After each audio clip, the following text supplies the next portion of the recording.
আমাদের চেম্বার প্র্যাকটিসে দেখা যাচ্ছে অনেক গর্ভবতী মারা এসে থাকেন যে তারা কিন্তু রক্তশূন্যতায় ভুগে থাকেন এবং অনেক ক্ষেত্রেই এরকম রোগী আমরা পেয়ে থাকি। তো তাই আজ মূলত এই টপিকস নিয়ে আপনাদের সাথে আলোচনা করব এবং আলোচনার জন্য আমি রয়েছি ডাক্তার মুশফিকুর রহমান। তো আলোচনার বিষয়টি আমি কয়েকটি ভাগে ভাগ করে উপস্থাপনা করব আপনাদের সামনে। তার মধ্যে নাম্বার 1 যে বিষয়টি বলবো সেটি হচ্ছে গর্ভাবস্থায় রক্তশূন্যতার কারণ কি। নাম্বার 2, এই গর্ভাবস্থায় রক্তশূন্যতা হলে কিভাবে বুঝবেন যে রক্তশূন্যতা হয়েছে বা হচ্ছে। এবং নাম্বার 3, সঠিক সময়ে সঠিকভাবে যদি এই রক্তশূন্যতার চিকিৎসা না করা হয় তাহলে সেক্ষেত্রে মা বা শিশুর উপরে কোনো প্রভাব পড়বে কিনা। এবং নাম্বার 4, শেষে বলবো যে এই রক্তশূন্যতার চিকিৎসা কি এবং এর প্রতিকার কি। তো মূল আলোচনা শুরু করার আগে আপনাদের একটু ধারণা দিয়ে রাখি আসলে রক্তশূন্যতা কখন বলবেন। রক্তশূন্যতা মূলত তখনই বলা যায় যখন রক্তে লোহিত রক্তকণিকায় হিমোগ্লোবিনের যে মাত্রাটা থাকে সেটি যদি একটি নির্দিষ্ট মাত্রার নিচে নেমে আসে। তো সেক্ষেত্রে ধরা যায় যদি কারোর রক্তে হিমোগ্লোবিনের মাত্রা 11 গ্রাম পার ডিএল এর নিচে চলে আসে তাহলে সেক্ষেত্রে কিন্তু সেটাকে রক্তশূন্যতা বলে আখ্যায়িত করা হয়। তো এখন আসি মূল আলোচনায়। নাম্বার 1 যে বিষয়টি বলেছিলাম যে গর্ভাবস্থায় রক্তশূন্যতার কারণ কি। তো গর্ভাবস্থায় রক্তশূন্যতার অনেকগুলো কারণ রয়েছে, তার মধ্যে উল্লেখযোগ্য যে কারণটি সেটি হচ্ছে আয়রন ডেফিসিয়েন্সি অ্যানিমিয়া, এবং এ বাদেও ফলিক অ্যাসিড ডেফিসিয়েন্সি এবং ভিটামিন বি12 ডেফিসিয়েন্সির কারণেও কিন্তু অ্যানিমিয়া হয়ে থাকে বা রক্তশূন্যতা হয়ে থাকে। তো এই ডেফিসিয়েন্সিগুলা কি কারণে হয়, এর পিছে কিছু রিস্ক ফ্যাক্টর রয়েছে যেগুলো মূলত এই ডেফিসিয়েন্সিকে আরও ত্বরান্বিত করে। যেমন একজন মা যদি ঘন ঘন বাচ্চা নিয়ে থাকেন, দেখা যাচ্ছে একটি বাচ্চা নেয়ার পরে 1 বছর পরে আবার সে কনসিভ করেছে, এ সকল ক্ষেত্রে দেখা যাচ্ছে তার শরীরে এই রক্তশূন্যতার পরিমাণটা সে কমাইতে পারে না, এই জন্য রক্তশূন্যতা থেকে যায়। আবার দেখা যাচ্ছে একই সাথে টুইন প্রেগন্যান্সি, 2টা বা 3টা বাচ্চা একসাথে যদি গর্ভে থাকে সেক্ষেত্রেও কিন্তু রক্তশূন্যতা দেখা যায়। অথবা দেখা যাচ্ছে অনেক মা গর্ভবতী হওয়ার পরে সে আগের মতো খেতে পারে না, সেক্ষেত্রেও কিন্তু রক্তশূন্যতা হয়ে থাকে। আবার অনেক ক্ষেত্রে দেখা যাচ্ছে পূর্ব থেকেই রক্তশূন্যতা ছিল, সে আবার নতুনভাবে কনসিভ করেছে, তাহলে তো রক্তশূন্যতা হবেই। এবং এ বাদেও দেখা যাচ্ছে অনেক মার দেখা যাচ্ছে মাসিকের সমস্যা থাকার কারণে পূর্বে মাসিকের সময় অনেক ব্লিডিং হতো, সে সকল মায়েদেরও কিন্তু রক্তশূন্যতা হয়ে থাকে। তো আমাদের সমাজে আরেকটি বিষয় কিন্তু প্রচলিত রয়েছে, বিশেষ করে আমরা যারা ডেভেলপিং কান্ট্রিতে রয়েছি, যেমন ভারত, বাংলাদেশ, এই সকল দেশগুলোতে দেখা যায় যে মেয়েদেরকে অল্প বয়সে বিয়ে দেওয়ার একটা প্রবণতা থাকে। তো যারা মূলত অল্প বয়সে বিয়ে হয়ে যায় এবং তারা দ্রুতই আবার বাচ্চা নিয়ে ফেলে, সে সকল মাদের ক্ষেত্রে, গর্ভবতী মাদের ক্ষেত্রে কিন্তু এই রক্তশূন্যতা দেখা দিয়ে থাকে। তো এই রিস্ক ফ্যাক্টরগুলোর কারণেই মূলত আয়রন ডেফিসিয়েন্সি, ভিটামিন বি12 ডেফিসিয়েন্সি এবং ফলিক অ্যাসিড ডেফিসিয়েন্সি হয়ে থাকে। এখন আসি গর্ভাবস্থায় একজন মা কি কি লক্ষণ দেখে বুঝবেন যে তার রক্তশূন্যতা হয়েছে। তো মূলত গর্ভাবস্থায় রক্তশূন্যতা হলে যে লক্ষণগুলো দেখা যায় তা ঠিক স্পেসিফিক না যে এটা হলেই বুঝতে হবে যে রক্তশূন্যতা 100% হচ্ছে, এরকম না। অর্থাৎ নন স্পেসিফিক কিছু লক্ষণ দেখা যায়।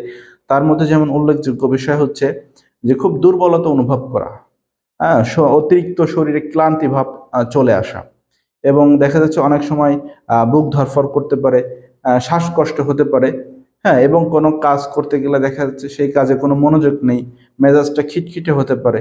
এরকম ধরনের নন স্পেসিফিক কিছু লক্ষণ দেখা যায়।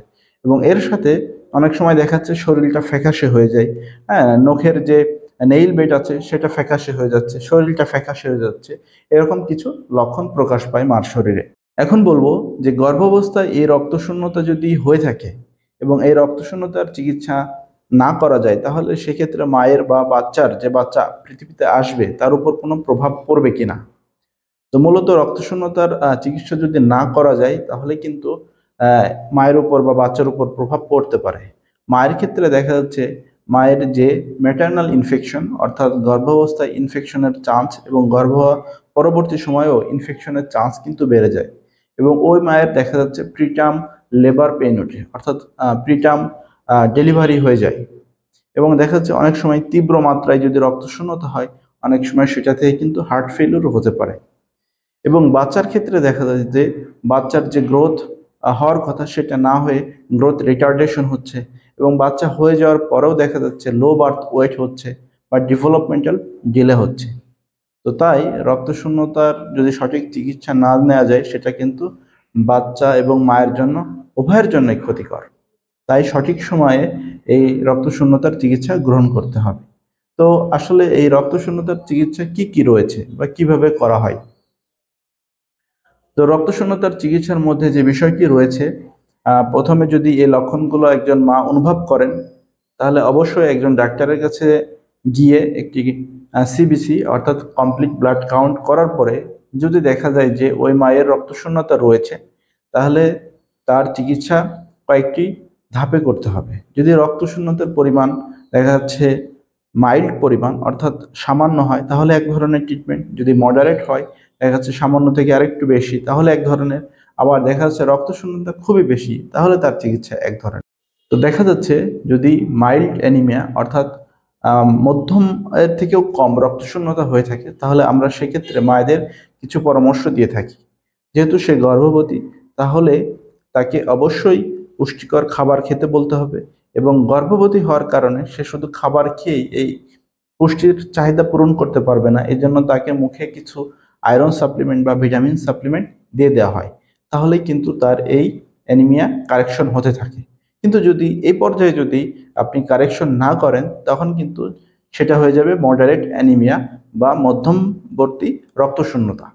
তো সেক্ষেত্রে আমরা দেখা যাচ্ছে সেই সকল মায়েদের পরামর্শ দিয়ে থাকি যে মুখে অবশ্যই পুষ্টিকর খাবার ডায়েট প্ল্যানটা ফলো করবেন, এবং যে মধ্যমপন্থী হয়ে যাওয়ার কারণে, দুর্বলতা বেশি হওয়ার কারণে আমরা এটা দ্রুত একটু রিকভারি করার জন্য যে আইভি আয়রন প্রিপারেশনগুলো রয়েছে সেগুলো সাজেস্ট করি, এবং এটা দেওয়ার পরে সাথে আবার মুখেও ওরাল আয়রন সাপ্লিমেন্ট দিয়ে রাখি, যেন পরবর্তীতে এই রক্তশূন্যতা না বাড়ে। আবার দেখা যাচ্ছে এমন মারা আমাদের কাছে আসেন সিভিয়ারলি অ্যানিমিক, সে খুবই দুর্বলতায় ভুগতেছে, খুব বুক ধড়ফড় করে, শ্বাসকষ্ট হয়। হ্যাঁ, সে সকল ক্ষেত্রে দেখা যাচ্ছে অনেক সময় ডাক্তারবাবুরা দেখা যাচ্ছে তাকে সরাসরি রক্ত দেওয়ার কথা বলে থাকেন। দেখা যাচ্ছে এক ব্যাগ রক্ত দিতে হয়, এবং রক্ত দেওয়ার পরেও মাকে অবশ্যই পুষ্টিকর খাবার গ্রহণ করতে হবে, এবং সাথে মুখে ওরাল আয়রন সাপ্লিমেন্ট গ্রহণ করতে হবে। তো এখানে আপনাদের সুবিধার্থে একটু বলে রাখি যে পুষ্টিকর খাবারগুলো বা আয়রন সমৃদ্ধ খাবারগুলো কিসে কিসে পাবেন।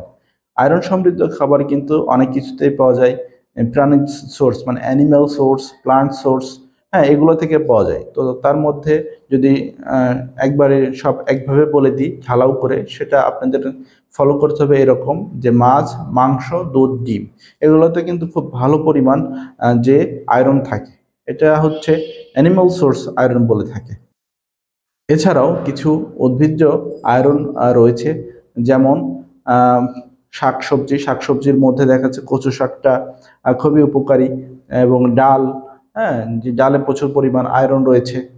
আবার দেখা যাচ্ছে কিছু ফলমূল রয়েছে, যেমন আনার ফল এবং সাইট্রাস জাতীয় ফ্রুট, যেমন ভিটামিন সি, লেবু, এগুলোতে কিন্তু ভালো পরিমাণ আয়রন থাকে, এবং সাইট্রাস ফ্রুটটা এই আয়রন অ্যাবজর্পশনে অনেকটাই হেল্প করে। এছাড়াও যে সামুদ্রিক মাছগুলো রয়েছে, এতে কিন্তু খুব ভালো পরিমাণ আয়রন থাকে। তো এই খাবারগুলো হচ্ছে সব থেকে ভালো, যে আয়রনের জন্য ভালোভাবে কাজ করে শরীরে। তো এইগুলো পুষ্টিকর খাবার খাওয়ার পাশাপাশি অবশ্যই মুখে আয়রন সাপ্লিমেন্ট খেতে হবে যদি আপনি প্রেগনেন্ট থাকেন, এবং যদি রক্তশূন্যতা থাকে তাহলে সাথে ওই অন্য বিষয়গুলো ফলো করতে হবে। এখন আসি যেন এই গর্ভাবস্থায় রক্তশূন্যতা না হয়, সেক্ষেত্রে করণীয় কি, অর্থাৎ যে রক্তশূন্যতা প্রতিকার বা প্রতিরোধে কি বিষয় মানতে হবে। তো এটির জন্য আমি প্রথমেই বলবো যে সকল মা গর্ভবতী হতে চাচ্ছেন অর্থাৎ বাচ্চা নিতে চাচ্ছেন, তারা অবশ্যই গর্ভধারণের 3 মাস আগে ডাক্তারের শরণাপন্ন হয়ে আপনি দেখে নিন যে আপনার রক্তশূন্যতা রয়েছে কিনা। যদি রক্তশূন্যতা থাকে তাহলে সেটা কতটুকু, মাইল্ড, মডারেট না সিভিয়ার। যদি এইরকম থাকে বা রক্তশূন্যতা থাকে, যে পর্যায়ে থাকবে সে পর্যায় অনুসারে আগে চিকিৎসা নিয়ে সেটাকে ঠিক করবেন। যদি রক্তশূন্যতা না থাকে, তাহলে আপনাদের উদ্দেশ্যে বলবো কিছু সাপ্লিমেন্ট এবং পুষ্টিকর খাবারগুলো 3 মাস কন্টিনিউ করবেন। তাহলে সেক্ষেত্রে দেখা যাচ্ছে গর্ভাবস্থায় রক্তশূন্যতার চান্সটা অনেক কমে আসবে। আর যাদের ক্ষেত্রে রক্তশূন্যতা রয়েছে তারা অবশ্যই তার সঠিক চিকিৎসা গ্রহণ করার মাধ্যমে অ্যানিমিয়া বা রক্তশূন্যতা কারেকশন করে যথাযথ ওষুধ সেবন করার পাশাপাশি কনসিভ করবেন। তো ভিডিওটি দেখার জন্য আপনাদের সবাইকে অসংখ্য ধন্যবাদ।